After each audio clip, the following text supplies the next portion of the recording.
Hello everyone. तो पिछले class में हम सॉलिबिलिटी पढ़ रहे थे और इसमें पहला टॉपिक हमने पढ़ा था solubility of solid in liquid. मतलब अगर हम सॉलिड को लिक्विड के अंदर घोल दें तो उसमें सॉलिबिलिटी पे क्या इफेक्ट पड़ेगा, किस तरीके से वो चेंज करेगी टेम्परेचर और प्रेशर के साथ। ये चीजें हमने देखी थी, है ना। जैसे हमने देखा था लाइक डिजोल्व लाइक। इसके अलावा हमने देखा था टेम्परेचर का क्या इफेक्ट होगा, प्रेशर का क्या इफेक्ट होगा। ठीक। तो अगर हम सॉलिड को लिक्विड में घोल दे तो ये चीजें हमने पढ़ ली थी, ठीक है, सॉलिबिलिटी के बारे में।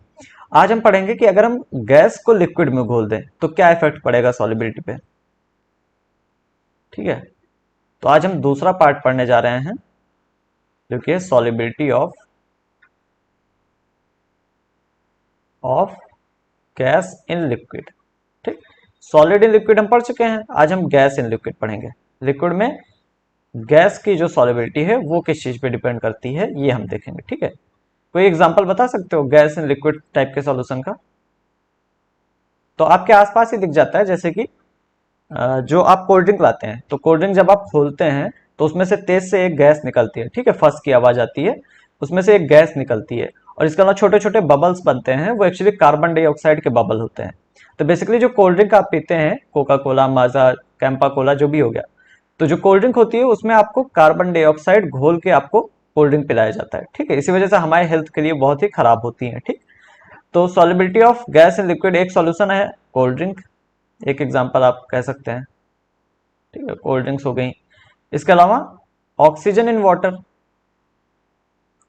जो मछलियां होती हैं वो वाटर के अंदर घुली हुई ऑक्सीजन को लेती हैं। ठीक है। घुली हुई ऑक्सीजन जो होती है वाटर के अंदर उसी को लेके वो जिंदा रहती हैं। ठीक। तो वाटर में ऑक्सीजन जो है ये भी एक तरह का गैस इन लिक्विड टाइप का सॉल्यूशन है ना? तो इस तरह के कई सॉल्यूशन आपको देखने को मिल जाएंगे जो कि गैस इन लिक्विड टाइप के होते हैं। ठीक है। ठीक है। अच्छा, इसके जस्ट पहले जब हमने सॉलिड इन लिक्विड पढ़ा था, सॉलिड इन लिक्विड वाला सॉल्यूशन यहाँ पे हमने पढ़ा था, सॉलिड इन लिक्विड वाला सॉल्यूशन, है ना।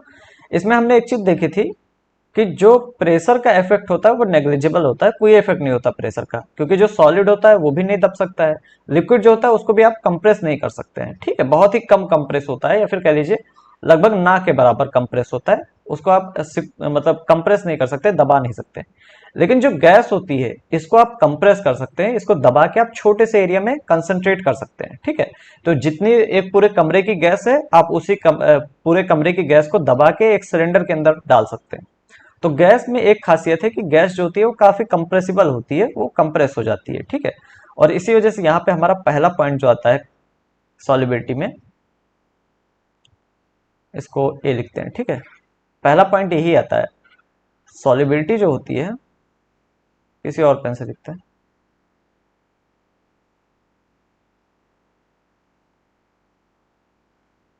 जो सॉलिबिलिटी होती है गैस की, of gas is directly proportional to pressure. ठीक है। मतलब आप गैस के ऊपर जितना ज्यादा प्रेशर लगाएंगे वो लिक्विड में उतना ज्यादा सॉल्युबल होती जाएगी। और इसको बताने के लिए एक काफी ज्यादा इंपॉर्टेंट लॉ है जिसे आप कहते हैं हेनरीज लॉ। तो बेसिकली हेनरी नाम के एक साइंटिस्ट थे, उन्होंने ही ये चीज बताई कि जो सॉलिबिलिटी होती है गैस की वो प्रेशर पे काफी ज्यादा डिपेंड करती है। और इन्होंने एक एक्सप्रेशन भी दिया कि किस तरीके से सॉलिबिलिटी प्रेशर से डिपेंड करती है। ठीक है। तो हेनरी लॉ क्या कहता है, एक second.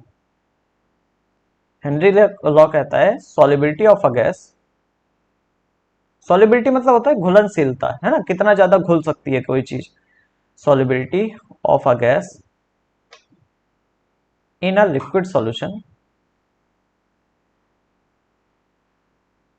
In a liquid solution, किसी लिक्विड सॉल्यूशन के अंदर जो सॉलिबिलिटी होती है is directly proportional to,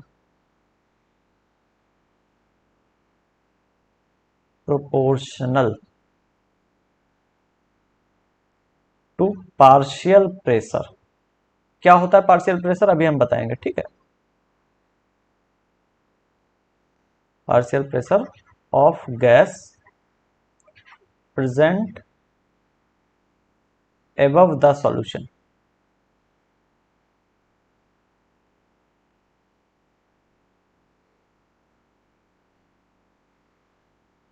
above the solution. अब इसको सीखो, इसका क्या मतलब हुआ। तो हेनरी लॉ कहता है कि जो सॉलिबिलिटी होती है गैस की किसी भी लिक्विड के अंदर वो प्रोपोर्शनल होती है उसके पार्शियल प्रेशर के। अब मान लेते हैं यहाँ पे हमारे पास एक कंटेनर है, ठीक। ये हमारे पास एक भगोना है, ठीक है, और भगोने में एक लिक्विड है, ये भरा हुआ है लिक्विड।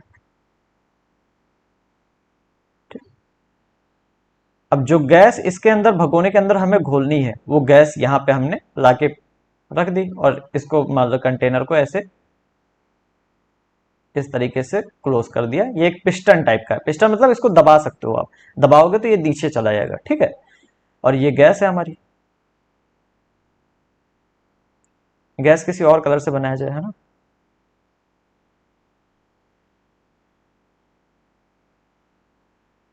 गैस को हम किसी और कलर से बनाते हैं। ये हमारा पिस्टन है, या कह लो कोई वेट है जिसको हम नीचे दबा सकते हैं, जिससे कि गैस जो है उस पर प्रेशर बढ़े, ठीक है। और ये हमारी गैस है, एक हरे रंग की गैस है, तीन चार गैस है मान लेते हैं यहाँ पे, और एक येलो रंग की गैस है। ये हमारी गैस है, ठीक। अच्छा, अब यहाँ पे दो गैस है, एक हरी गैस और एक पीली गैस। तो ये दोनों जो गैस हैं ये मिलके कुछ ना कुछ प्रेशर लगा रही होंगी लिक्विड के ऊपर, ठीक है। तो टोटल प्रेशर किसके वजह से, दो गैस को मिला के, हरी वाली गैस और नीली पीली वाली गैस, इन दोनों को मिला के टोटल प्रेशर कुछ ना कुछ लिक्विड के ऊपर लग रहा है, ठीक। अब इन दोनों में से किसी एक के द्वारा जो प्रेशर लग रहा होगा, जो किसी एक के द्वारा जो योगदान दिया जा रहा है प्रेशर के अंदर, उसको हम कहते हैं पार्शियल प्रेशर, ठीक।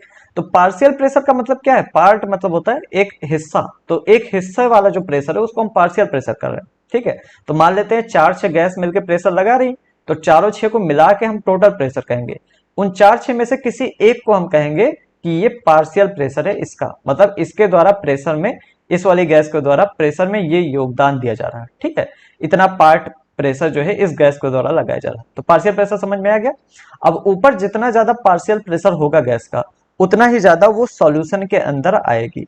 अब यहाँ पे अगर आपको थोड़ा सा ध्यान देके देखें, तो मान लेते हैं हरी वाली गैस जो है उसका पार्शियल प्रेशर ज्यादा है, या कह लीजिए हरी वाली गैस ज्यादा है, येलो वाली गैस कम है।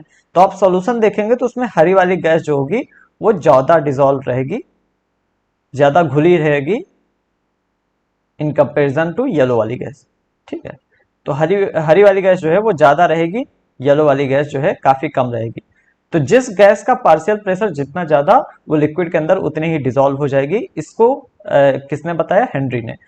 तो इसका इन्हीं के नाम पे रख दिया गया हेनरीज लॉ, ठीक। अब इसी सेंटेंस को एक और तरीके से आप लिख सकते हैं कि partial pressure of gas above solution. Solution के ऊपर जो गैस का पार्शियल प्रेशर है, जिसको हम P से डिनोट कर रहे हैं, ठीक है, is directly proportional to mole fraction. ये चीज हेनरी ने बताया, mole fraction of gas in solution, जिसको हम x से डिनोट करते हैं, मोल फ्रैक्शन को x से डिनोट करते हैं ना। तो वही चीज हमने दोनों लाइन में वही चीज लिखी है, दोनों डिफिनेशन में। ऊपर जो लिखा हुआ है कि सॉलिबिलिटी जो है वो डायरेक्टली प्रोपोर्शनल है पार्शियल प्रेशर के, थोड़ा सा स्पेसिफिक नीचे वाला लिखा गया है कि जो पार्शियल प्रेशर गैस का जो जितना ज्यादा होगा सॉल्यूशन के ऊपर, उतना ही ज्यादा मोल उसके डिजोल्व होंगे सॉल्यूशन में, ठीक है। तो जिस गैस का पार्शियल प्रेशर जितना ज्यादा सॉल्यूशन के ऊपर होगा, उतना ही ज्यादा उसके मोल्स जो है सॉल्यूशन के अंदर डिसॉल्व हो जाएंगे, यानी उतना ज्यादा उसका मोल फ्रैक्शन होगा, ठीक है। तो यही हो गया हेनरी लॉ। अब हेनरी लॉ को इस तरीके से आप लिख सकते हो, so P is directly proportional to x। P यहाँ पे क्या है, partial pressure of a gas, x जो है उसका मोल फ्रैक्शन है। जितना ज्यादा पार्शियल प्रेशर उतना ज्यादा मोल फ्रैक्शन उसके आपको सॉल्यूशन के अंदर दिखेंगे। या फिर P is directly proportional to KH into x, sorry directly proportional नहीं, यहाँ पे इक्वल टू। तो जो डायरेक्टली प्रोपोर्शनल वाला साइन था उसको हमने हटा दिया और यहाँ पे इक्वल टू लगाया। इक्वल टू जब मतलब जब भी आप लगाते हैं तो यहाँ कोई ना कोई कांस्टेंट आ जाता है, और यहाँ पे जो कांस्टेंट आया उसको के एच कहते हैं। के एच जो होता है इसको हेनरीज कांस्टेंट कहते हैं, ठीक। यहाँ पे जो के एच है इसको हेनरीज कांस्टेंट कहते हैं। और ये सिर्फ गैस के ऊपर डिपेंड करता है कि गैस किस तरीके के लिए है अपने, ठीक है। तो डिपेंड्स ऑन गैस,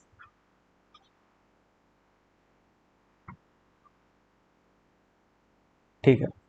तो ये होता है हमारा हेनरी लॉ। ठीक, अब एक सिंपल सी चीज और आप याद रखिएगा यहाँ पे कि जितना ज्यादा केएच होगा किसी भी गैस का, अगर हम प्रेशर कांस्टेंट कर दें, मान लेते हैं एक ही प्रेशर पे हम अलग अलग गैस ले रहे हैं, हम हाइड्रोजन ले रहे हैं, नाइट्रोजन ले रहे हैं, ऑक्सीजन ले रहे हैं, ठीक है, हीलियम ले रहे हैं, अलग अलग गैस को हम देख रहे हैं, जिसका जितना ज्यादा केएच होगा उसकी सॉलिबिलिटी उतनी ही कम होती है। ठीक है, तो इसको आप डायरेक्ट अच्छे से याद रखिएगा कि सॉलिबिलिटी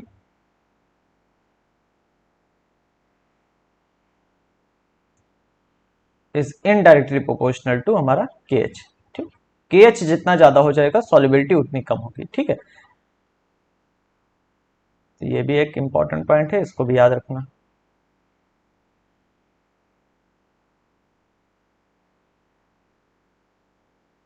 ठीक है, तो सॉलिबिलिटी और केएच में आपको ये आपको याद रखना है। ठीक है, अब कुछ एप्लीकेशन देख लेते हैं कि हमारे डेली लाइफ में हमको हेनरी लॉ का एप्लीकेशन कहाँ देखने को मिलता है। ठीक, और ये इंपॉर्टेंट है, अगर खासकर आप अगर बोर्ड के लिए है तो आपको काफी ज्यादा इंपॉर्टेंट है, अगर आप बोर्ड्स की तैयारी कर रहे हैं तो। नीट की कर रहे हैं तब भी आपके लिए इंपॉर्टेंट है, क्योंकि आजकल असर्शन रीजन क्वेश्चन काफी आने लगे। एप्लीकेशंस ऑफ हेनरीज लॉ कहाँ कहाँ देखने को मिलता है, तो सबसे पहले वही कोल्ड ड्रिंक वाला अपना, जो हमारी कोल्ड ड्रिंक होती है, जो जैसे कोका कोला या फिर जो भी हो गया, स्प्राइट हो गया, इनको क्या किया जाता है, हाई प्रेशर पे सील किया जाता है। अब हाई प्रेशर पे क्यों, क्योंकि जितना ज्यादा प्रेशर उतना ज्यादा सॉलिबिलिटी। तो जितने ज्यादा प्रेशर पे जो कोल्ड ड्रिंक होती हैं, जितने ज्यादा प्रेशर पे इनको सील किया जाएगा, जितने ज्यादा प्रेशर पे इनको रखा जाएगा, उतनी ही ज्यादा कार्बन डाइऑक्साइड उसके अंदर रहेगी, और उसी कार्बन डाइऑक्साइड की वजह से आपको थोड़ा सा अजीब सा टेस्ट आता है, जिस ऑब्वियसली जो कि अच्छा लगता है। ठीक है, जिसकी वजह से आप कोल्ड ड्रिंक ज्यादातर पीते हैं। तो जो कार्बन डाइऑक्साइड है उसकी मात्रा ज्यादा रखने के लिए जो कोल मतलब जो भी आपकी कोल्ड ड्रिंक होती हैं, उनकी बॉटल को हाई प्रेशर पे सील किया जाता है। ठीक है, तो कोल्ड ड्रिंक्स, एक सेकेंड,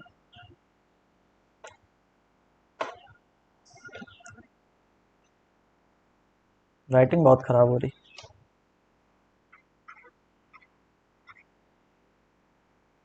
कोल्ड ड्रिंक्स या फिर सोडा की जो बॉटल्स होती हैं, जो लिक्विड सोडा बॉटल्स आती है ना, are sealed at high pressure. इनको हाई प्रेशर पे सील किया जाता है, या कह लीजिए पैक किया जाता है, pressure to increase solubility of CO2, जिससे कि सॉलिबिलिटी बढ़ जाए CO2 की, CO2, जिससे कार्बन डाइऑक्साइड ज्यादा से ज्यादा डिजोल्व हो। ठीक है, तो एक तो ये आपको डायरेक्ट हेनरी लॉ का एप्लीकेशन मिल गया। ठीक है, क्योंकि हेनरी लॉ यही तो कहता है जितना ज्यादा प्रेशर होगा उतनी ज्यादा डिजोल्व हो जाएगी गैस। बी देखते हैं, मान लेते हैं ये हमारा एक समुद्र है। ठीक है, इसमें पानी भरा हुआ है। ठीक? अब समुद्र में क्या होता है, समुद्र या फिर किसी भी वाटर बॉडी में जो कि गहरी है, उसमें क्या होता है कि जैसे जैसे आप नीचे जाने लगते हैं, आपको हर तरफ से पानी जो होता है वो दबाने लगता है, यानी आपके ऊपर प्रेशर ज्यादा लगने लगता है। या कोई भी चीज हो, आप हो जैसे फिश हो, कोई फिश जो होती है जो गहरे पानी में रहती है, वो ऊपर की ओर नहीं आ सकती, जो ऊपर वाले पानी में रहती है वो नीचे नहीं जा सकती, क्योंकि प्रेशर का डिफरेंस बहुत ज्यादा हो जाता है। तो जो नीचे पानी में रहती है फिशेस जो होती हैं, वो काफी ज्यादा प्रेशर में रहने के लिए कैपेबल होती हैं, क्योंकि जो पानी होता है वो हर तरफ से उनको दबा के रखता है, बहुत ही ज्यादा दबा के रखता है। हमारे आसपास भी एयर है जो कि हमको दबा के रखती है, लेकिन क्योंकि ये नॉर्मल हो गया है तो हमें फील नहीं होता। ठीक है, जिसको हम एटमॉस्फेरिक प्रेशर कहते हैं। तो पानी में ये चीज काफी ज्यादा फील होता है, जैसे जैसे आप नीचे जाते लगते हैं आपके ऊपर प्रेशर काफी ज्यादा लगने लगता है। ठीक, तो जो स्कूबा डाइवर्स होते हैं, स्कूबा डाइवर जो डाइविंग करते हैं, जो पानी के अंदर जाते हैं, काफी नीचे तक जाते हैं, मान लेते हैं वो स्कूबा स्कूबा डाइवर है, और वो अपनी टैंक ले लिया उसने एयर का, और एयर का टैंक लेके अंदर चला गया। ठीक है, अब यहाँ पे कुछ लिख देते हैं। ठीक है, स्कूबा डाइवर्स, जो स्कूबा डाइवर्स होते हैं जो पानी के अंदर, ठीक है, कपड़े वपड़े पहन के जाते हैं। अब मान लेते हैं उसने अपना एयर टैंक लिया, ये हमने बनाया एयर टैंक उसका, ऐसे ऑब्वियसली नहीं होता है, लेकिन हमने मान लिया कि इस तरह का एयर टैंक है उसका, और इस एयर टैंक में उसने नॉर्मल हवा भर ली जो कि हम लोग ब्रीथ करते हैं, ठीक है, जैसे हम अभी जो हवा अपने अंदर ले रहे हैं उसी को इसने भर ली यहाँ पे, ठीक। तो हमने कौन सी हवा ली है अभी, जो हम नॉर्मल एयर लेते हैं उसमें 78% तो नाइट्रोजन होती है एंड 21% ऑक्सीजन होती है ना। बाकी 1% में बची हुई बाकी की गैसेस होती हैं। तो जो हम हवा नॉर्मल लेते हैं उसमें 78% नाइट्रोजन, यानी नाइट्रोजन काफी ज्यादा होती है, ठीक है। लेकिन क्योंकि हमारे अंदर ज्यादा प्रेशर नहीं है, जब हम लैंड पे हैं तो हमारे शरीर के ऊपर ज्यादा प्रेशर नहीं लग रहा, तो जो हम नाइट्रोजन लेते हैं वो नाइट्रोजन आसानी से बाहर निकल जाती है, ठीक है। अब यही टैंक लेके जो स्कूबा डाइवर्स होते हैं वो मान लेते हैं कि यहाँ पहुंच गया है, ये है हमारा डाइवर, ठीक है। स्कूबा डाइवर इसने अपना टैंक लेके यहाँ पे पहुंच गया और ये यहाँ पे सांस ले रहा। अब यहाँ पे जब ये पहुंचा है तो इसके बॉडी के ऊपर भी प्रेशर लग रहा है, और जो टैंक है एयर का, जो सॉरी, हाँ, जो हवा का टैंक है जो हम लेके गए हैं पानी वाला, हवा वाला यार उसके ऊपर भी प्रेशर लग रहा है। तो जो हमारे अंदर नाइट्रोजन जाएगी 78%, तो वो चली तो जाएगी लेकिन बाहर नहीं निकल पाएगी। बाहर क्यों नहीं निकल पाएगी, क्योंकि प्रेशर बहुत ज्यादा है, तो नाइट्रोजन हमारे बॉडी में ट्रैप हो जाएगी। तो यहां से जब स्कूबा डाइवर्स एकदम नीचे है तो नाइट्रोजन जो है ये बॉडी के अंदर इसके चली जाती है, और इससे बड़ी दिक्कत होती है। अब नॉर्मली नीचे तो रहेगा तब तक ठीक है, बॉडी के अंदर इसके नाइट्रोजन चली गई। अब जैसे जैसे ये ऊपर आने लगेगा, ये जो नाइट्रोजन है ये बाहर निकल नहीं पा रही है, तो ब्लड के अंदर ये घुस जाती है, और ब्लड के अंदर छोटे छोटे बबल्स बना लेती है, जिससे कि जो हमारी कैपिलरीज है, कैपिलरीज जो होती हैं ब्लड कैरी करती है, बहुत पतली पतली जो होती हैं, नली टाइप की होती हैं, उसमें ब्लड जाता है, ठीक है। तो जो हमारी कैपिलरीज होती है वो ब्लॉक हो जाती हैं, और ये बहुत ही ज्यादा पेनफुल कंडीशन होती है, ठीक है, बहुत ही ज्यादा दर्द होता है इस कंडीशन में। और इस कंडीशन को देखो, यहाँ पे प्रेशर, यहाँ पे लो प्रेशर है, ठीक है, और यहाँ पे हाई प्रेशर है। तो हाई प्रेशर की वजह से जो नाइट्रोजन हमारे अंदर गई है वो हमारे ब्लड में डिसॉल्व होना शुरू हो जाती है, और हेनरी लॉ यही तो कहता है कि जितना ज्यादा प्रेशर उतनी ज्यादा डिसॉल्व हो जाएगी। तो प्रेशर बढ़ने की वजह से नाइट्रोजन हमारे ब्लड में डिसॉल्व होना शुरू हो जाती है, छोटे छोटे बबल बन जाते हैं नाइट्रोजन के हमारे ब्लड के अंदर, जिससे कैपिलरी ब्लॉक हो जाती है, कैपिलरी में खून बहता है, तो बेसिकली खून का बहाव रुक जाता है, ठीक है। और इस कंडीशन को कहते हैं बेंड, ठीक है, इस कंडीशन को कहते हैं बेंड्स। तो जो बेंड होता है ये क्यों होता है, due to formation of nitrogen bubbles in blood, ठीक है, ब्लड के अंदर हमारे नाइट्रोजन के बबल्स बन जाते हैं, ठीक। दीज बबल्स, ये बबल्स करते क्या है, ब्लॉक आवर कैपिलरीज। अच्छा, आपने आर्टरी वीन ये सब सुना होगा, है ना, पढ़ा ना हो तो सुना ही होगा। तो जो हमारी कैपिलरीज होती हैं उनको ये ब्लॉक कर देते हैं, ठीक है, यहाँ पे सिंगल पी होगा, ठीक। तो जो हमारी कैपिलरीज होती है इसमें बहुत ही छोटी छोटी एक्चुअली पाइप टाइप की स्ट्रक्चर होती है जिसमें ब्लड जाता है, तो इनको ब्लॉक कर देती हैं, और इस वजह से हमारा बहुत ज्यादा, मतलब जो स्कूबा डाइवर होता है उसको बहुत ज्यादा पेन होता है, बहुत ज्यादा दिक्कत होती है, ठीक है। बेंड्स आर पेनफुल, पेनफुल तो होते ही है, कभी कभी जान भी जा सकती है।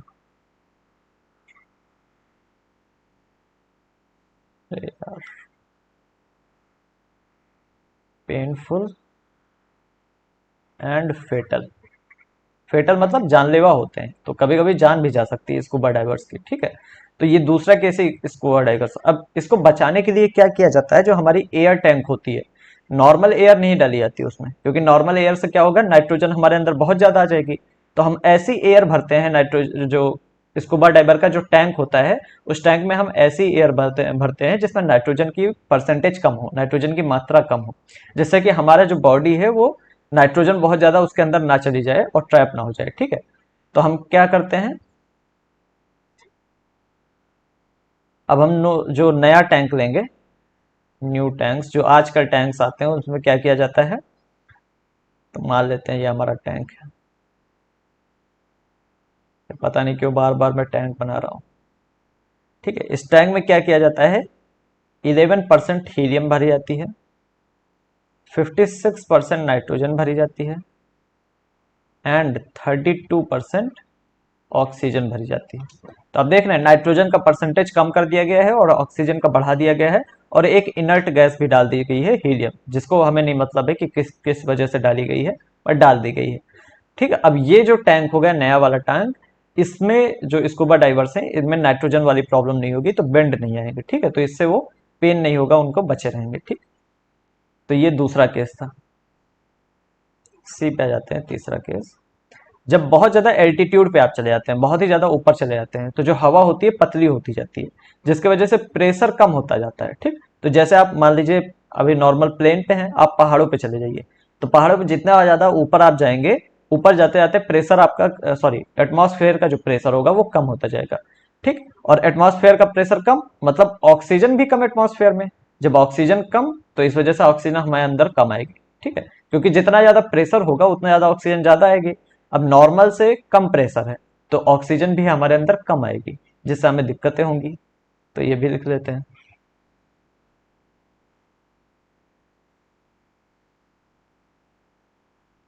At high altitude,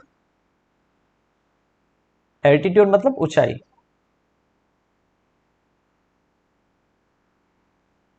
partial pressure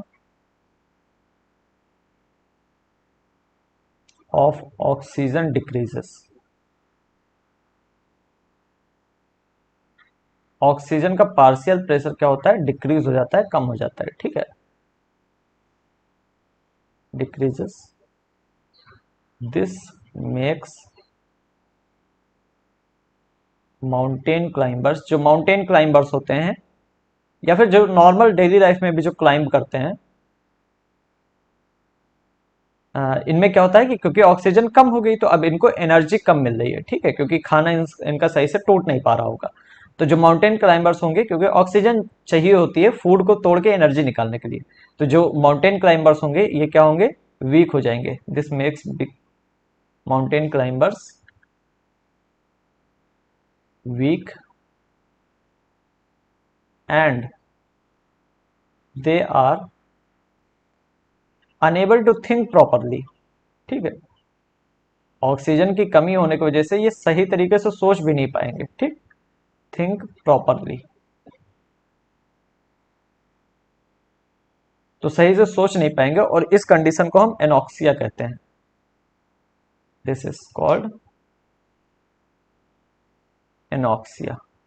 इसीलिए जब माउंट एवरेस्ट पे जब लोग चढ़ते हैं, तो उनका काफी ज्यादा हेल्थ का ध्यान दिया जाता है, और उसके बाद भी दिक्कत ये होती है कि जब आप वहां उतनी ऊंचाई पे पहुंच जाते हैं और आपकी हिम्मत मतलब टूट जाती है, खत्म हो जाता है आपका जितना भी जोश रहता है, तो आपका समझ में नहीं आता क्या करें।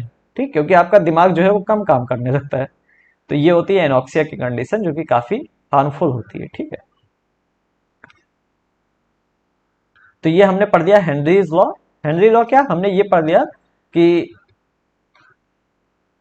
हमने ये पढ़ दिया कि जो गैस की सॉलिबिलिटी है वो प्रेशर पे डिपेंड करती है, और प्रेशर पे किस तरीके से डिपेंड करती है ये हेनरी ने बताया। ठीक है,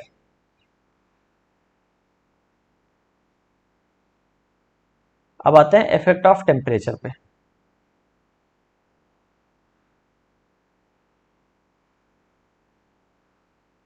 effect of temperature,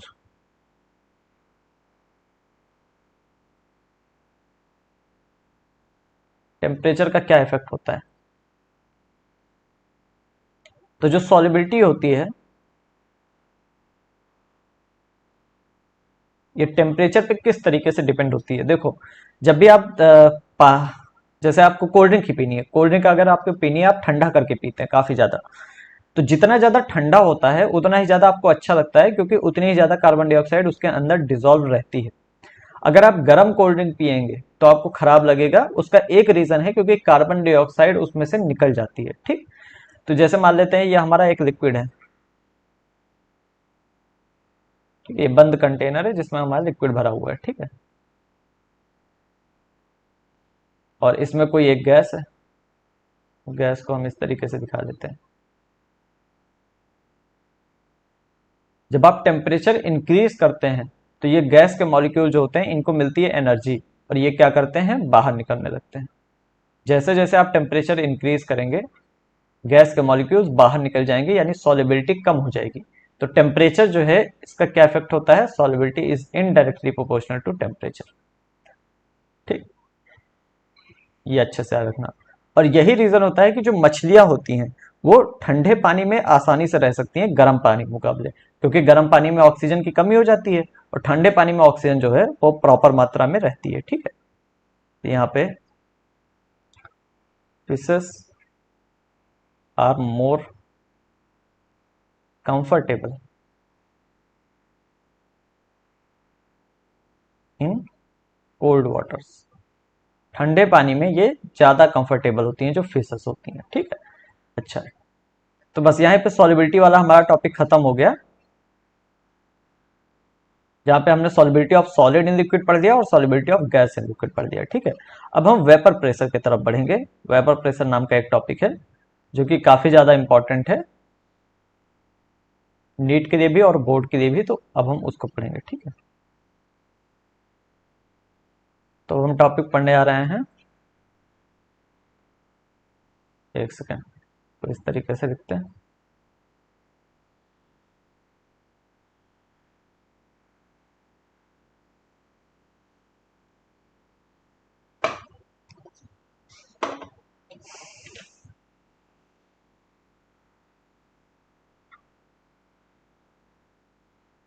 vapour pressure of liquid solutions.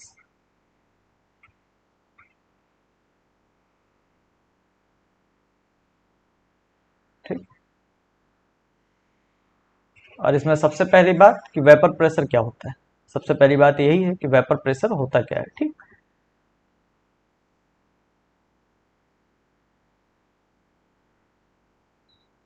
मान लेते हैं ये हमारा एक कंटेनर है जो कि ऊपर से ऐसे बंद है। ठीक, और इसमें यहां तक पानी भरा हुआ है, पानी या फिर कोई भी लिक्विड भरा हुआ है। ठीक है, अब देखो लिक्विड दो तरह के होते हैं, एक होता है वॉलेटाइल लिक्विड। वॉलेटाइल मतलब ऐसा लिक्विड जो चुप नहीं बैठता है, इधर उधर घूमता रहता है या फिर वेपर बना लेता है। जैसे पानी एक वॉलेटाइल लिक्विड है, आप पानी रख देंगे धीमे धीमे पानी के वेपर बन जाएंगे, पानी का जो है वो भाप में बदल जाएगा और भाप में बदल के ऊपर की ओर उड़ने लगेगा। इसको हम कहते हैं वॉलेटाइल लिक्विड। एक लिक्विड होता है नॉन वॉलेटाइल, या फिर जो सॉलिड होते हैं वो भी नॉन वॉलेटाइल होते हैं, मतलब ये भाप बना के उड़ते नहीं है या फिर बहुत ही कम उड़ते हैं। ठीक है, तो जो यहाँ पे लिक्विड हमने लिया है ये मान लेते हैं हमने वॉलेटाइल लिक्विड है एक तरह का, ये चुप नहीं बैठता है। ठीक है, इधर उधर भागना है इसको, कहीं ना कहीं जाना है। तो वॉलेटाइल लिक्विड क्या करता है, धीमे धीमे टाइम के साथ साथ आप क्या करेंगे, देखेंगे कि यहाँ पे इसके वेपर बढ़ने लगे। ठीक है, यानी भाप बनने लगी, इसकी वेपर बनने लगे या गैस फेज में ये चेंज होने लगा। और कुछ टाइम बाद आप देखेंगे कि वेपर का जो मात्रा है वो कांस्टेंट हो गई, क्योंकि भाई जगह भी होनी चाहिए ना, हमारे पास सिर्फ इतनी ही जगह है, तो जितने इतनी जगह में जितना वेपर आ पाया उतना आ पाया। अब वो जो वेपर की मात्रा है वो कांस्टेंट हो जाएगी, इसे हम कहते हैं इक्विलिब्रियम की स्टेज। तो मतलब, और वेपर जो होते हैं, अब इक्विलिब्रियम पे स्टेज पे क्या होता है, वेपर जो होते हैं वो लगातार बनते तो रहते हैं लेकिन वापस वेपर से लिक्विड भी बनते रहते हैं। तो एट इक्विलिब्रियम क्या होता है, एट इक्विलिब्रियम वेपर से, सॉरी,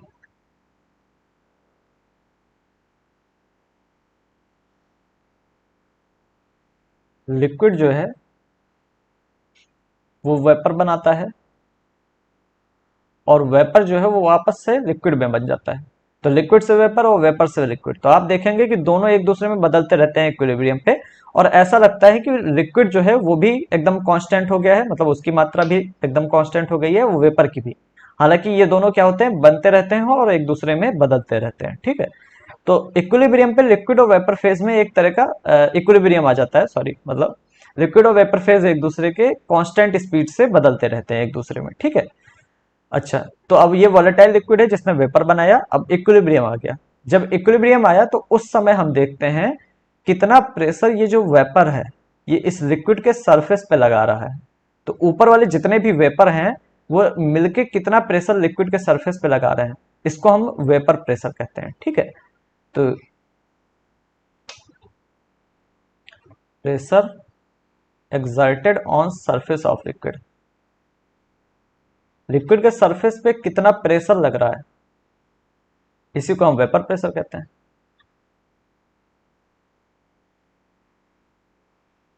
इट्स कॉल्ड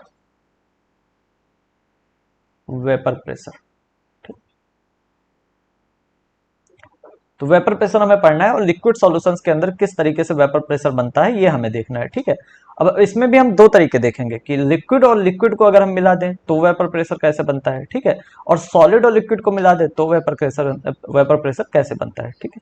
तो पहला हम पढ़ते हैं कि अगर हम लिक्विड और लिक्विड को मिला दें, पहला वीपी में लिख रहा हूं, ठीक है, वीपी इन लिक्विड सॉल्यूशन, मतलब हमने लिक्विड को लिक्विड के अंदर ही मिला दिया,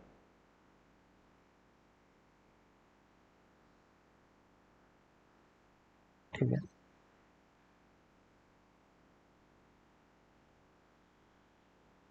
तो ये हमारा एक कंटेनर है जो कि ऊपर से ऐसे बंद है।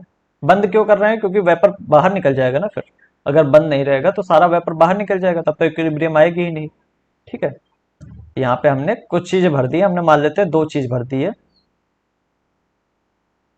ठीक है। ये हमारा लिक्विड है और ये वेपर है। तो हमने दो लिक्विड मिलाए हैं, ए और बी, ठीक। ए और बी दो लिक्विड है जो कि हमने मिला दिए हैं, ठीक है, या वन और टू कह लो, 1+2। तो हमारे पास दो लिक्विड है, 1 और 2 दो लिक्विड है हमारे पास जो कि हमने मिला दिया है। और क्योंकि दोनों वोलेटाइल हैं तो इस वजह से दोनों के प्रेस वेपर जो है वो ऊपर जाके बन रहे हैं, ठीक है, दोनों वोलेटाइल लिक्विड है, ठीक।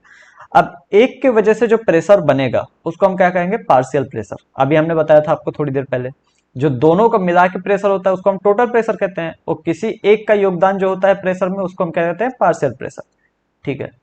तो यहाँ पे हम लिखते हैं पार्शियल प्रेशर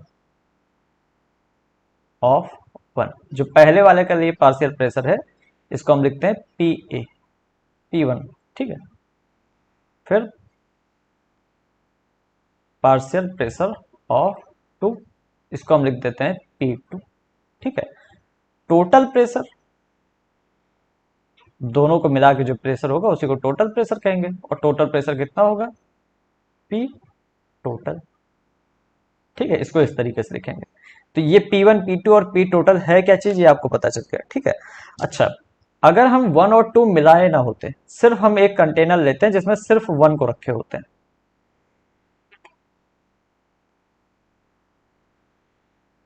ठीक है। तो एक हमने कंटेनर ले रखा है और एक कंटेनर ये ले रखा है। ऊपर वाले कंटेनर में सिर्फ 1 को हमने रखा है, इसके वजह से भी प्रेशर बनेगा, सिंपल सी बात है। नीचे वाले कंटेनर को सिर्फ 2 रखा है हमने और इसके वजह से भी प्रेशर बनेगा, ठीक है। तो 1 और 2 अगर हम अलग अलग रखेंगे क्योंकि दोनों वोलेटाइल है तो दोनों की वजह से प्रेशर बनेगा। तो जो प्योर फॉर्म में प्रेशर होता है उसको हम P0 लिखते हैं, ठीक है। तो प्रेशर ऑफ ए, ए नहीं 1 है ना, इन इट्स प्योर फॉर्म। अगर ये प्योर फॉर्म में है, अकेला है, तो जो प्रेशर बन रहा है उसको हम P0 से लिखेंगे, in its pure form is P01, ठीक है। P0 ऊपर एक छोटा सा गोला लगा देंगे। इसी तरीके से ये भी pressure of 2 in its pure state या प्योर फॉर्म लिख लो इज P02। P01 और P02 क्या है ये भी समझ में आ गया आपको। अगर अकेले 1 होता या प्योर फॉर्म में होता 1 तो क्या प्रेशर होगा, प्योर फॉर्म में 2 है तो क्या प्रेशर होगा, इसको हम P1 और मतलब P01 और P02 से डिपेंड मतलब लिख के देंगे, ठीक है। अब यहां पे भी एक लॉ आता है, इसको हम कहते हैं Rawls law.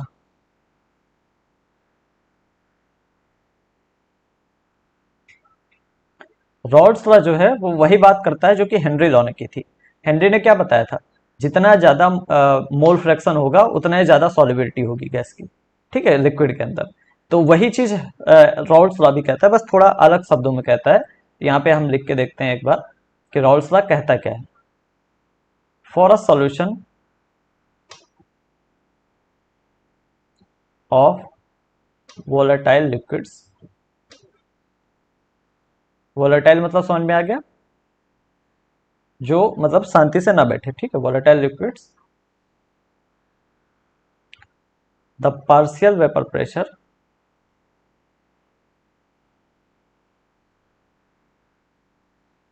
Partial vapour pressure, partial vapour pressure मतलब किसी एक का जो योगदान होगा वेपर प्रेशर में, उसको हम पार्शियल वेपर प्रेशर कह देंगे, ठीक है। Partial vapour pressure of each component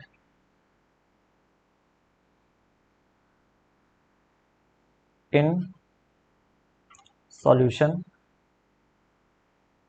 is directly proportional to proportional to its mole fraction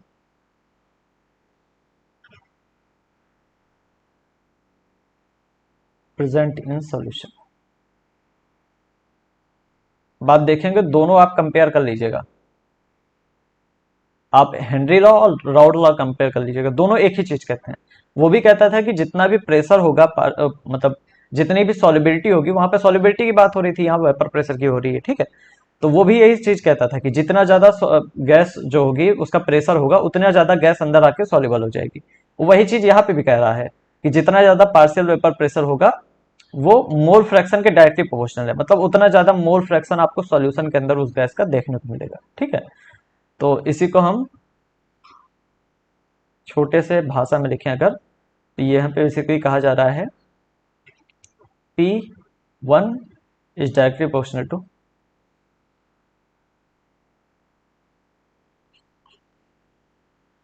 चलो ठीक है, यहाँ पे 1 2 लिख दिया हमने, यहाँ पे ए बी लिख रहे हैं, ठीक है। आप कुछ भी लिख सकते हैं, 1 2 ए बी, ठीक, क्योंकि फॉर्मूला ए बी के फॉर्म में है तो हम ए बी लिख देते हैं, ठीक है। तो हम लिख रहे हैं P A is directly proportional to x से, मतलब जितना ज्यादा पार्शियल प्रेशर होगा ए का, उतना ज्यादा वो घुल जाएगा सॉल्यूशन के अंदर, उतना ज्यादा सॉल्यूशन के अंदर हमें देखने को मिलेगा, ठीक। ऐसे ही P B is directly proportional to X B, जितना ज्यादा बी का पार्शियल प्रेशर होगा, उतना ज्यादा उसका मोल फ्रैक्शन होगा सॉल्यूशन में। यही चीज हेनरी लॉ कह रहा था, यही चीज राउल्स लॉ कह रहा है, ठीक है। अब अगर यहाँ पे डायरेक्टली प्रोपोर्शनल वाला साइन हटाएं, प्रोपोर्शनल वाला साइन अगर हम हटाएं, तो कोई ना कोई कांस्टेंट आना चाहिए, और यहाँ पे जो कांस्टेंट आता है वो एक्चुअली पी नॉट ए होता है, ठीक है। एक्स ए तो ऐसे ही है, पी नॉट ए यहाँ पे कांस्टेंट आता है, और पी नॉट ए क्या चीज है, प्योर फॉर्म में जो ए का प्रेशर मतलब पार्शियल प्रेशर होगा, वो पी नॉट ए है, ठीक है। ऐसे ही यहाँ पे भी अगर हम प्रोपोर्शनल का साइन हटाएं, तो P B equal to P naught B x B आ जाएगा, ठीक। तो वेपर प्रेशर जो बी का होगा, बी की वजह से आएगा, वो ये होगा P naught B into x B, ठीक है,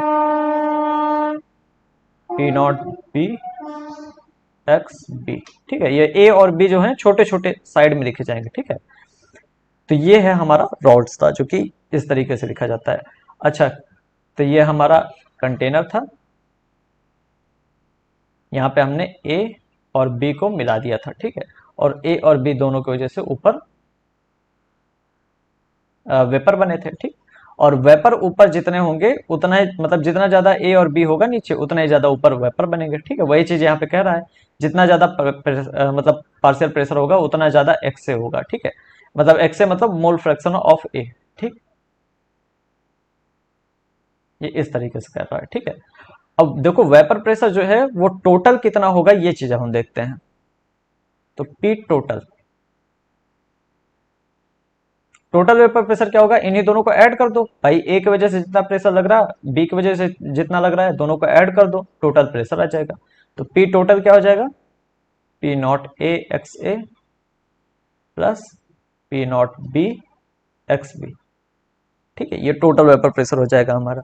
अब इसी को थोड़ा सा अगर हम सॉल्व करें, तो एक चीज आपको मैंने बताया था पिछले लेक्चर में, या उसके पहले शायद लेक्चर में, कि x A plus x B equal to 1 होता है, ठीक है। कितने भी मोल फ्रैक्शन होंगे, सारे मोल फ्रैक्शन का अगर जो ऐड करोगे, आप सम करोगे, तो वो 1 के बराबर आएगा, ठीक है।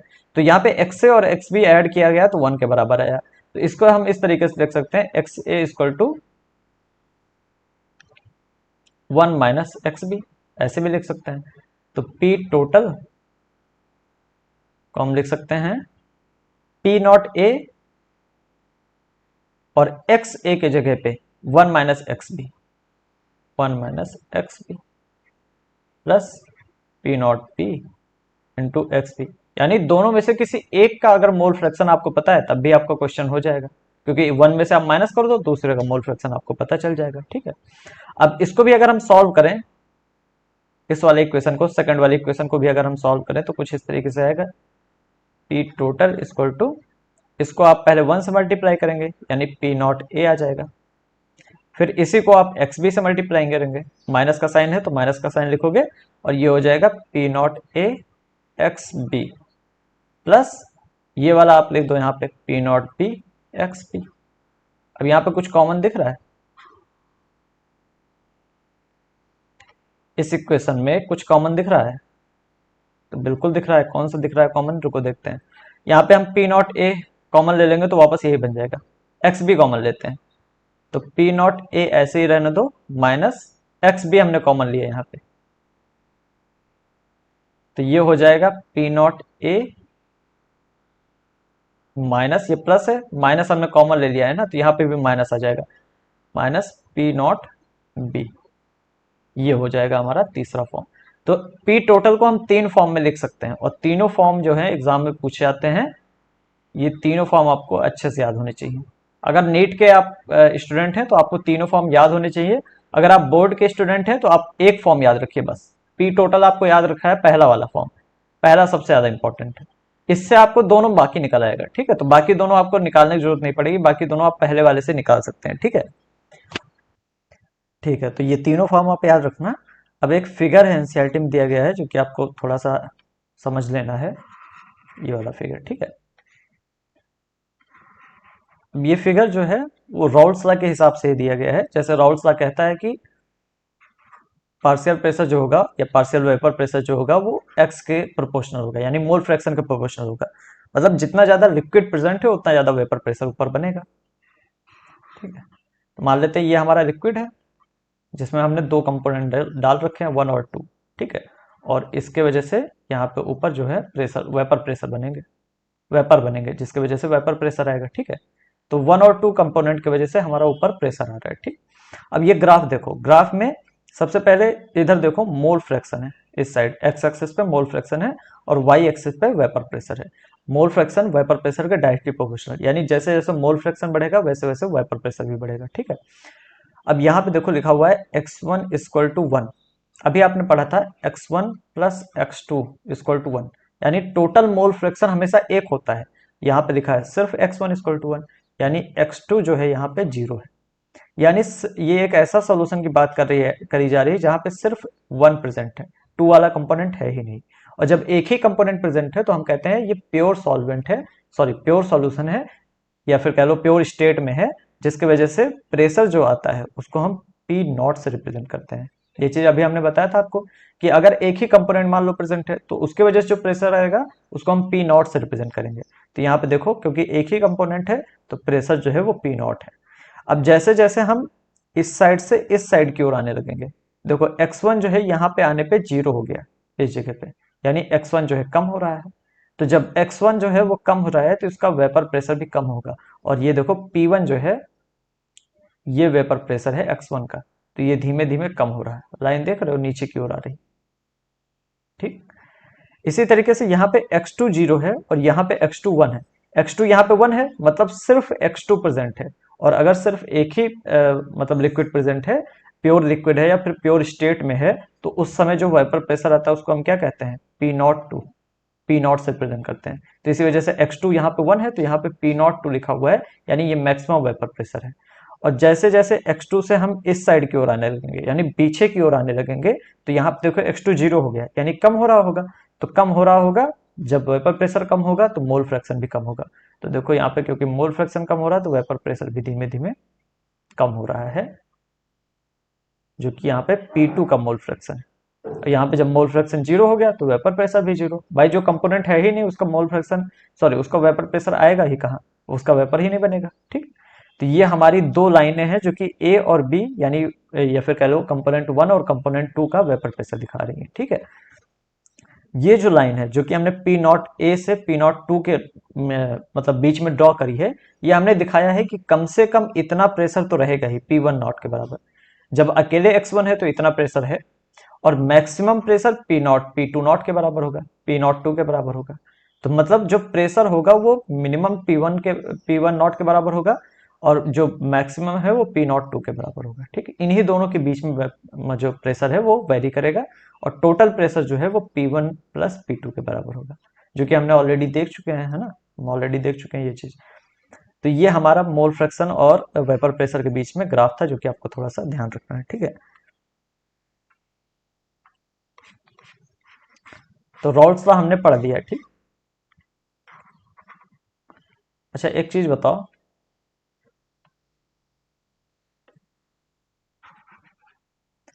तो मान लेते हैं ये हमारे पास एक कंटेनर है, ठीक है, जिसमें हमने दो लिक्विड डाल रखे हैं। ये लिक्विड कौन कौन से हैं? ए है और बी है। ठीक, अब बी की वजह से ये हमारा वेपर प्रेशर है, मतलब बी के ये वेपर्स हैं, और ए के वेपर हम यहाँ बना ले रहे हैं। ठीक है, दोनों के वेपर अलग अलग हमने बना लिए। ठीक है, अब देखो, और यहाँ पे हम बना रहे हैं कि इसके नीचे लिक्विड है, ऊपर की ओर वेपर्स हैं। ठीक है, अब थोड़ा सा ऊपर आ जाते हैं फिर से। ठीक है, जब यहाँ पे हम देख रहे थे कि P A equal to P naught A x है, तो एक्स ए क्या चीज है? ए का जो मोल फ्रैक्शन है उसको हम एक्स से कहते हैं, कहीं लिखा है हमने, यहाँ पे लिख देते हैं। ठीक है, मोल फ्रैक्शन ऑफ ए, जो ए का मोल फ्रैक्शन है उसको हम एक्स ए कह रहे हैं। मोल फ्रैक्शन ऑफ बी, जो बी का मोल फ्रैक्शन है उसको हम एक्स बी कह रहे हैं। ठीक है, तो जो हम ये देख रहे हैं कि जो जो हमारा लिक्विड है यानी ये वाला पार्ट, इसमें ए का कितना मोल फ्रैक्शन है और बी का कितना मोल फ्रैक्शन है। भाई जितना ज्यादा ए का मोल फ्रैक्शन होगा उतना ज्यादा ए का वेपर बनेगा, जितना ज्यादा बी का मोल फ्रैक्शन होगा उतना ज्यादा बी का वेपर बनेगा। लेकिन इस वाले फिगर में अगर हम देखें और हम ये पता लगाना चाहें कि ऊपर की ओर वेपर कितना बना है, यानी ए का कितना वेपर बना है और बी का कितना वेपर बना है, ये चीज हम अगर पता लगाना चाहें तो हमें वेपर फेज में कितना मोल फ्रैक्शन है ये पता होना चाहिए। अभी तक हम जो मोल फ्रैक्शन देख रहे थे वो लिक्विड में देख रहे थे कि जितना ज्यादा लिक्विड का मोल फ्रैक्शन उतना ज्यादा वेपर बन रहा। अगर हमें वेपर का मोल फ्रैक्शन दे दिया गया है तो उससे भी तो हम ये अंदाजा लगा सकते हैं, भाई जिसका जो वेपर फेज है, जिसका वेपर फेज का मोल फ्रैक्शन ज्यादा होगा वो लिक्विड उतना ही ज्यादा प्रेजेंट होगा सॉल्यूशन के अंदर।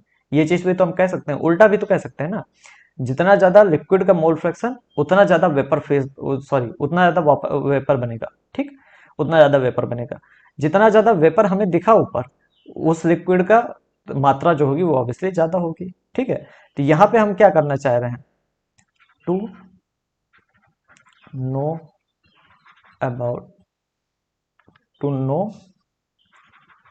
How much vapour of each component is form, हर एक कंपोनेंट का कितना वेपर बना है इसको जानने के लिए, इज फॉर्म्ड, इसको जानने के लिए हम फॉर्मूला जो लगाते हैं वो सेम फॉर्मूला है ऑलरेडी वैसे ही, कि जो पी ए है वो प्रोपोर्शनल होगा ऑब्वियसली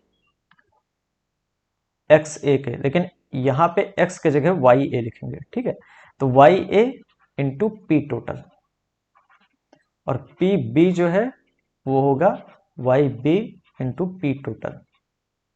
अब वाई ए क्या है? Mole fraction of A in vapour phase, समझे? ऐसे ही वाई बी क्या है? Mole fraction of B in vapour phase. मतलब सॉल्यूशन के ऊपर जो वेपर है उसमें ए का मोल फ्रैक्शन कितना है, उस वेपर में से ए का कितना हिस्सा है और बी का कितना हिस्सा है। ठीक, ये चीज हम यहाँ पे कर रहे हैं। तो जब भी यहाँ पे वाई ए और वाई बी दिया हो, आप समझ जाइए कि ये ऊपर की ओर बात की जा रही है, मतलब सॉल्यूशन के ऊपर वाले वेपर फेज में जो क्या कहते हैं वेपर्स हैं, उनके बारे में बात की जा रही है, उनका हमें दिया गया है। ठीक है, तो अगर हमें टोटल वेपर प्रेशर पता है और पी ए पता है, यानी ए का पार्शियल प्रेशर पता है, तो हम ये निकाल सकते हैं वाई ए, यानी कितना मोल फ्रैक्शन जो है वेपर प्रेशर, सॉरी, कितना मोल फ्रैक्शन वेपर बना है, ए का या फिर बी का। ठीक है, ये चीज हम निकाल सकते हैं। ये कोई बड़ी बात नहीं है, ये यही चीज है कि मान लेते हैं हमारे पास 100 आम है, 100 आम है हमारे पास, इसका एक 1/4 जो हिस्सा है वो पका हुआ है, पका है। ठीक है, तो आपको बताना है कितने आम पका है, टोटल कितने आम पके हैं। तो ऑब्वियसली आप क्या करेंगे, 100 का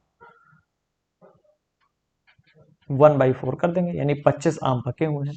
तो यहाँ पे भी वही आप कर रहे हैं, टोटल प्रेशर में से, सॉरी, टोटल प्रेशर जो है उसमें से आप वाई ए का फ्रैक्शन जो है वो मल्टीप्लाई कर दे रहे हैं, तो वाई ए के द्वारा जो प्रेशर आता है वो हमें मिल जाता है। ठीक है, या फिर आप थोड़ा सा अलग करना चाहें तो अगर आपको पी ए पता है और पी टोटल पता है तो आप वाई ए निकाल सकते हैं। ठीक है, मतलब दो पता है तो आप तीसरा निकाल सकते हैं। ठीक, तो हालांकि इस पे क्वेश्चन बहुत कम आते हैं, लेकिन फिर भी आपको याद होना चाहिए, पता होना चाहिए, क्योंकि क्वेश्चन इस पे अच्छे बन सकते हैं। बोर्ड में तो बहुत ही कम आते हैं, नीट में बन सकते हैं, है ना। अच्छा, तो मैंने आपको कहा था कि रॉड लॉ और आप क्या कहते हैं, दूसरा कौन सा, हेनरी लॉ। तो रॉड लॉ और हेनरी लॉ आप देखेंगे तो बहुत सिमिलरिटी देखने को मिलेगी आपको। देखने यहाँ पे मैं लिख के दिखाता हूँ, रॉल्स लॉ और हेनरीज लॉ। तो रॉल्स लॉ में हम क्या कहते थे,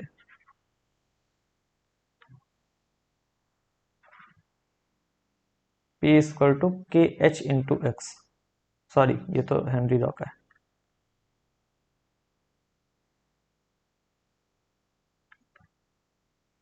P equal to P naught into x, है ना। मान लेते हैं ए कंपोनेंट है, तो P A equal to P naught A into x है, ये चीज हम रॉल्स लॉ में कहते हैं। हेनरी लॉ में क्या कहते हैं, P A equal to K H into x है। तो यहाँ पे आप देख रहे हैं बहुत ही ज्यादा सिमिलरिटी है दोनों में, सिर्फ एक चीज का डिफरेंस है, यहाँ पे के एच आया है हेनरी लॉ में कांस्टेंट, और यहाँ पे पी नॉट ए आया है। तो यहाँ पे एनसीईआरटी लिखता है कि जो रॉल्स लॉ है वो बेसिकली एक स्पेशल केस है हेनरी लॉ का। हेनरी लॉ में जब हम के एच के जगह पे के एच की जो वैल्यू है वो पी नॉट के बराबर आ जाती है, तो हम उसे रॉल्स लॉ कह सकते हैं। ठीक है, तो यही चीज यहाँ पे लिखना है।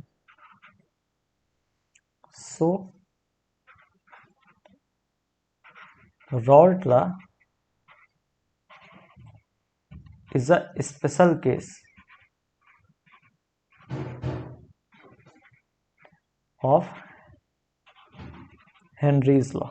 ये हेनरीज लॉ का एक स्पेशल केस है in which value of K H becomes equal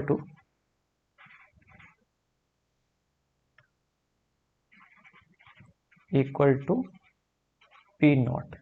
ठीक है, जहां पे के एच की वैल्यू पी नॉट के बराबर हो जाती है, वहीं पे हम कह देते हैं कि ये राउट लॉ हो गया। ठीक है, तो बेसिकली हेनरी लॉ का ही एक स्पेशल केस क्या है, राउट लॉ है। ठीक, ठीक है।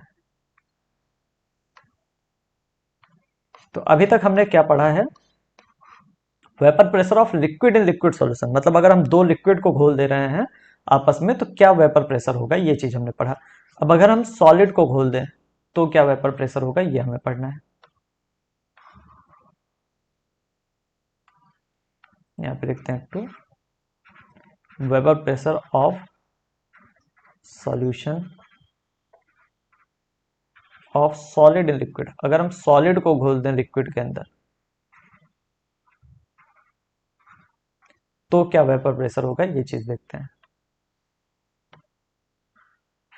तो ये हमारा एक कंटेनर है और ये हमारा एक दूसरा कंटेनर है। ठीक है, दोनों सिमिलर हैं, ऐसा नहीं कि अलग अलग, देखने में एक ही जगह है। ठीक है, अब मान लेते हैं यहाँ पे सिर्फ हमारे पास एक सॉल्यूशन था, एक सॉल्वेंट था, मान लेते हैं यहाँ पे सिर्फ पानी भरा हुआ था, सिर्फ पानी।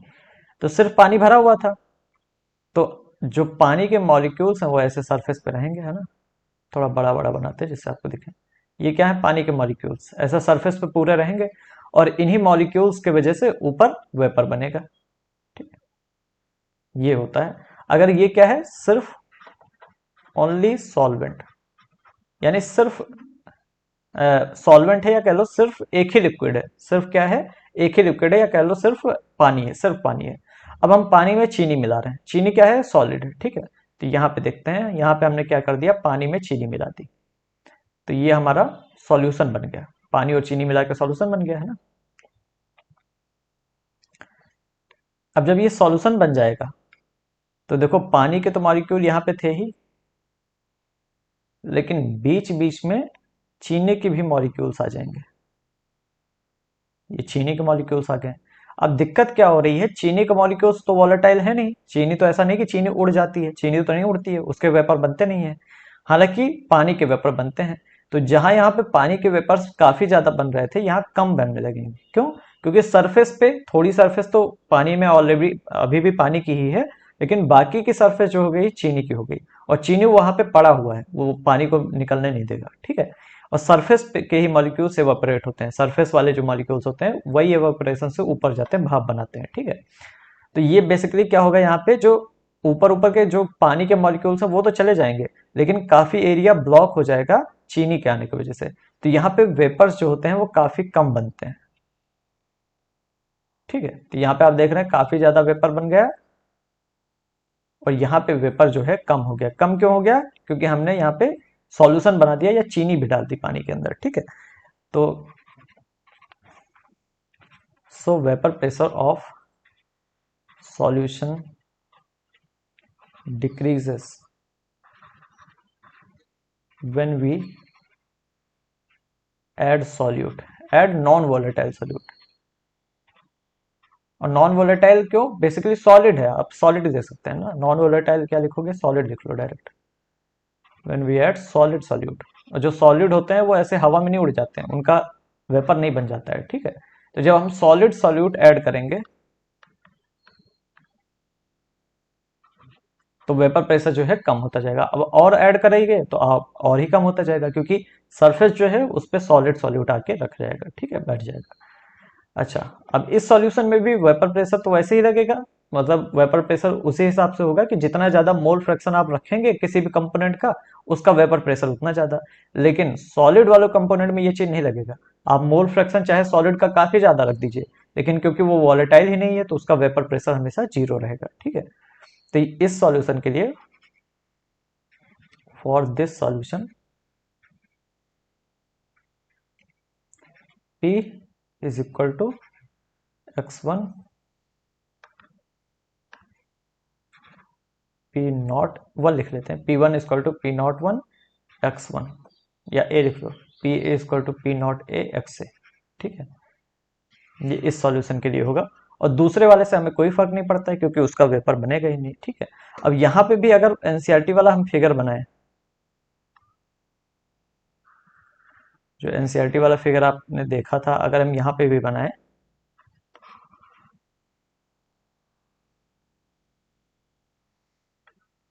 इस जगह पे हम रखें मोल फ्रैक्शन, और इस जगह पे हम रखें वेपर प्रेशर, तो आप देखेंगे यहाँ पे x इक्वल टू 1 लिख रहे हैं, x equal to 0। Mole fraction maximum 1 ही हो सकता है। ठीक है, तो आप यहाँ पे देखेंगे ऐसे एक सीधी लाइन हमें मिलेगी। ठीक है, और जो दूसरे वाला कंपोनेंट है, जैसे पिछले वाले फिगर में आपने देखा 2 लाइन मिली, क्योंकि एक्स ए और एक्स बी दोनों वॉलेटाइल थे, ए और बी दोनों वॉलेटाइल थे। यहाँ पे दूसरे कंपोनेंट का वेपर बनेगा ही नहीं, तो उसकी लाइन यहाँ पे मिलेगी ही नहीं, सिर्फ एक ही लाइन यहाँ पे आपको मिलेगी फिगर में। ठीक है, तो ये हो गया हमारा सॉलिड इन लिक्विड वाला सोल्यूशन। ठीक है, तो आज के लिए इतना ही। आज हमने वेपर प्रेशर पढ़ा, और इसके अलावा सॉलिबिलिटी पढ़ी, सॉलिबिलिटी ऑफ गैस के बारे में हमने पढ़ा। ठीक है, solubility of gas and liquid और वेपर प्रेशर। तो इतना ध्यान रखना और इतना अच्छे से पढ़ लेना। कोई भी दिक्कत होगी, कोई भी प्रॉब्लम होगी, या कुछ भी कहना होगा तो आप कमेंट कर देना, मैं देख लूंगा। ठीक है, चलो ठीक है, मिलते हैं अगले लेक्चर में, तब तक के लिए बाय।